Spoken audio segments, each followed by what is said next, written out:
Today, we use internal pit tags to mark individuals, including juveniles. A quick scan reveals any recaptures.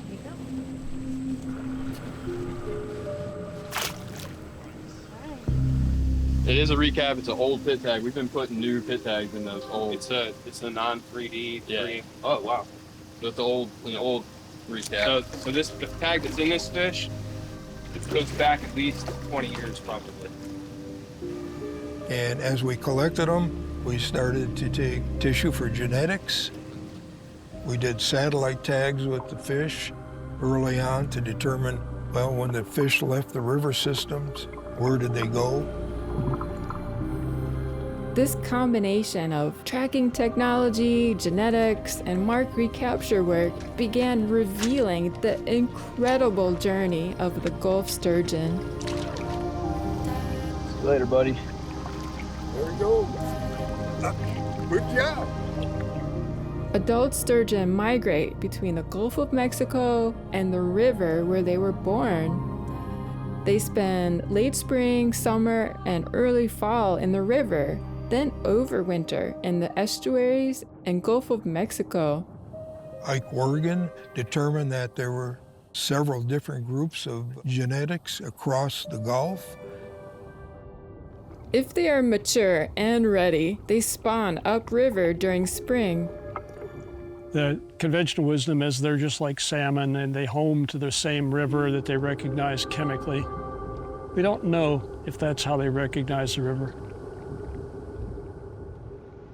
Now, we use surgically implanted acoustic tags to track sturgeon between the river, estuary, and Gulf.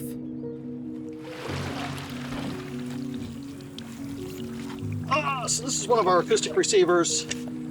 Handiest little piece of gear ever created by mankind. It sits along the river here, and it picks up tags from our acoustic tag fish. And all it does is it just has a clock inside, and it just logs them in as they come along. It says, Bob was here on July 10th, that's 2 p.m.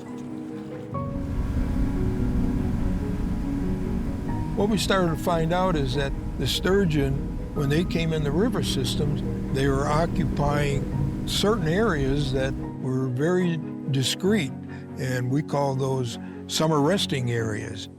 You had a river system that was, say, the Apalachicola, which is over 100 miles long, but yet you only had maybe a half a dozen different small locations where the sturgeon would hang out.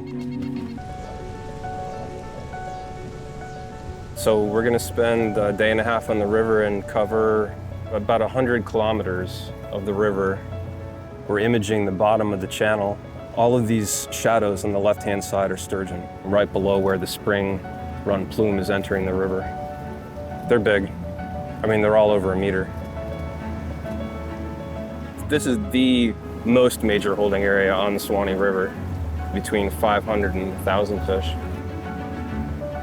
So we're doing this technique in all of the Florida rivers now, then use models to estimate the abundance of fish in the reach that we scanned. In a day and a half, we could scan and count 4,000 sturgeon. You certainly couldn't catch 4,000 sturgeon in a day on the water.